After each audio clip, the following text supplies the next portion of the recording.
Hello, everyone. My name is Samir Hamidi, and for my presentation, I chose to talk about Afghanistan. And for my specific topic, I chose to talk about Afghan New Year. Afghan New Year origins. Afghan New Year is known as Nowruz. Nowruz translates to New Day in the language spoken in Afghanistan, which is Farsi. Now, contrary to popular belief, Nowruz has no connections to Islamic beliefs in Afghanistan. It comes from the country, it comes from before the country actually became Islamic. It has Persian origins from when the Persian Empire ruled over Afghanistan and much of the Middle East. It's actually a Zoroastrian holiday. Zoroastrianism is a religion that dates back to the Persian Empire and follows the teachings of Zoroaster, which was the leader of the religion. In Zoroastrianism, the return of spring was holy and it was something that was a sign of good fortune. It's something that's going to be celebrated on March 21st every year. And there are often picnics involved, but not all the time. Families will either meet at the park or meet at someone's house and then go to a park or an event. And there are activities and festivities involved.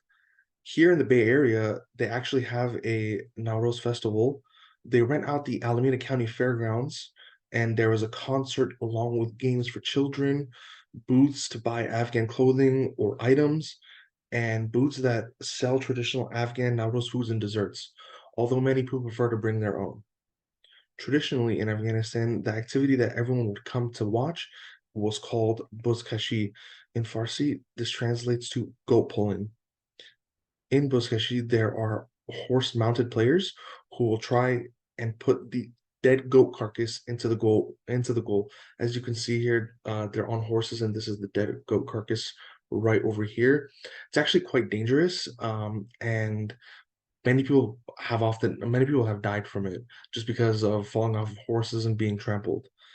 Unfortunately, Afghan New Year is something that has been banned by the Taliban because they deem it to be a pagan holiday because it follows the religion of Zoroastrianism. Foods eaten on Nowruz breakfast.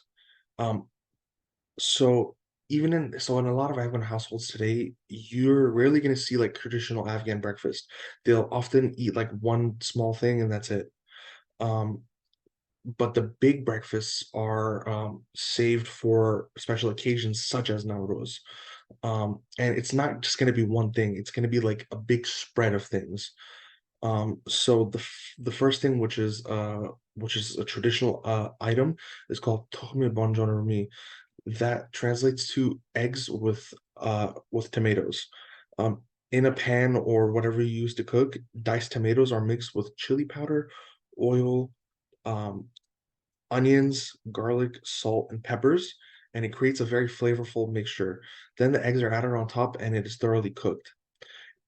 And they actually don't pass this out on separate plates. Traditionally, what happens is they make multiple of these, and everyone will grab the Afghan naan or bread and will take some with their hands and eat it like that.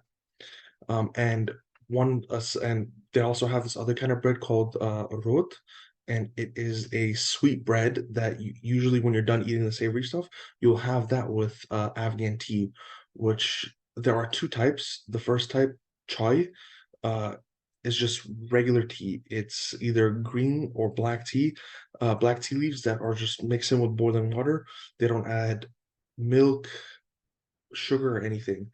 Now, the other kind of tea is called shir chai. That kind of tea is that translates to milk tea, and that one is really made for special occasions. You're probably only going to see it on Nowruz or if someone asks you to make it.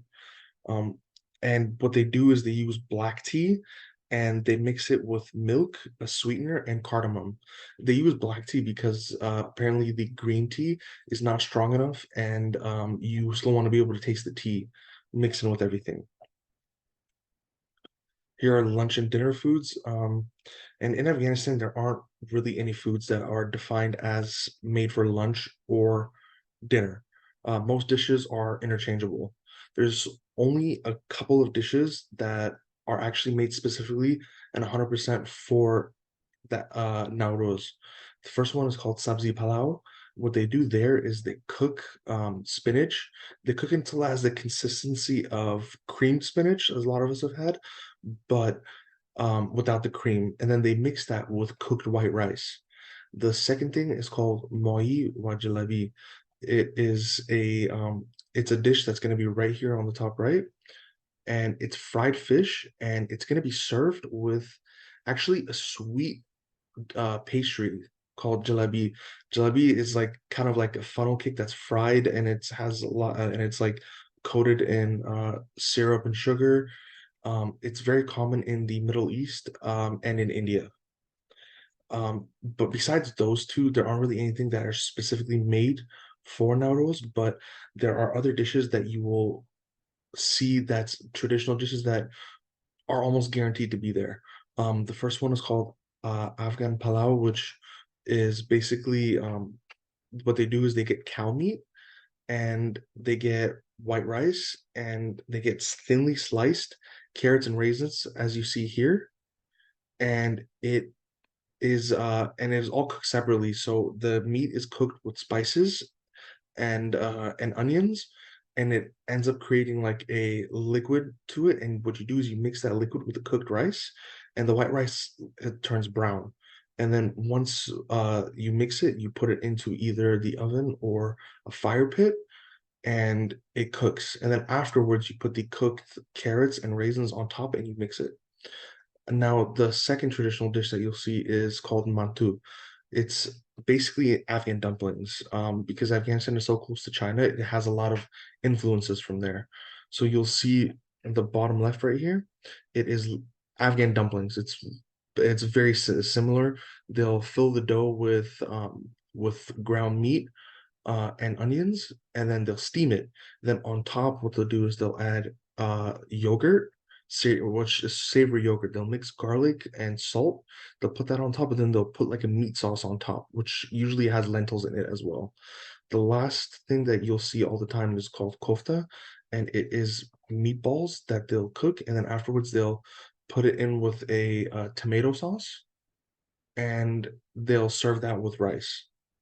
A traditional drink that you'll see is called dogh, um, and that drink is what is going to be yogurt, just plain yogurt mixed with water, salt, and mint. Now, the biggest and main thing about Nowruz is the sweets and the desserts. Um, there are many like pastries and sweets um, that they use, but the main things that you'll see is called goshefil, which is translated to elephant ears. It is dough that's going to be deep fried and then covered in pistachios and sugar. That's what you see down here. And it's called goshefil because it looks like elephant ears. And the other thing is jalebi, which I had a previous picture up. That's still very common. And the desserts are going to include other desserts are going to include what's called sheer birinj. It's a milk pudding that's going to have different kind of nuts and everything in it. I'm sorry, rice pudding that has different kind of nuts in it. And the other thing is firni, when that one's the milk pudding, and that's going to have rose water and different kind of flowers in it. And there are two main sweet dishes that are considered symbols of Nowruz. When you go somewhere for Nowruz, you expect to have that. The first one is called Afmewa, and what that one translates to is seven fruits. It's not literally seven fruits, but there are seven different things in it. Um, in it, you're gonna have black raisins, yellow raisins, dried apricots, senjet, which is kind of like a little fruit that you're gonna find in the Middle East, almonds, walnuts, and pistachios. Yeah, you're gonna kind of like dry these a little bit, and then you're gonna mix them with water, and the water is gonna get sweet and it's gonna taste really good. But what they do with the almonds first actually is they soak them in hot water before making it, and that way the skin peels off. So you're kind of having skinless almonds. And the last thing is called samanak. This takes a very long time to make, and People actually tend to have a lot of fun with it, particularly women. This is something that you'll see women make, and they'll have fun with it. So it is right here on in the top, and as you can see, it's a very large, like almost cauldron-like thing. And what they'll do is 2 weeks ahead of time, they'll get wheat. They'll get wheat and they'll put it in water for a day or 2 until it sprouts the white roots. Once it sprouts that, they'll take it out and they'll put it, they'll dry it and put inside a cloth. And by the way, they're gonna have a lot of this. They're gonna have a lot of wheat. It's gonna essentially be covering the kitchen. There's gonna be a lot of it, and what they do is for the next 2 weeks, every day someone will come and spray it with a little bit of water until it develops that green grass. And once it's big enough, what they'll do is they'll invite a lot of female family members or neighbors or whoever else you want to invite. Sometimes men are involved, sometimes they're not. And they'll mix the wheat with water. They'll essentially blend it, and then you'll have sweet water. Um, and then they'll add it into that massive cauldron. And depending on how much water you have, you'll add dough and different seasonings, and they'll sit there for essentially 24 hours and just mix it. They'll have upwards of 20 people sitting around there laughing, talking, enjoying the festivities, and they'll just take turns mixing it for hours on end. And once it's done, you let it cool, and you'll eat it with just a spoon. And it's has a very pudding-like consistency. It has like an not pudding, I'm sorry. It has a very applesauce-like consistency.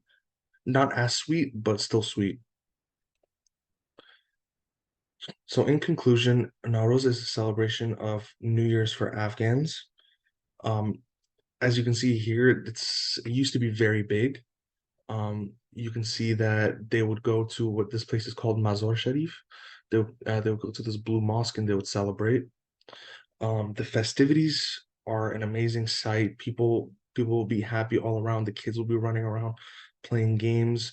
Of course, there's that buzkashi we were talking about earlier. The foods are plentiful and delicious. The sweets are what everyone is wanting besides the regular food. It's all about the sweets. Unfortunately, in Afghanistan, they cannot celebrate this right now because of the Taliban occupation, but hopefully one day they'll be able to go back to celebrating this amazing festivity.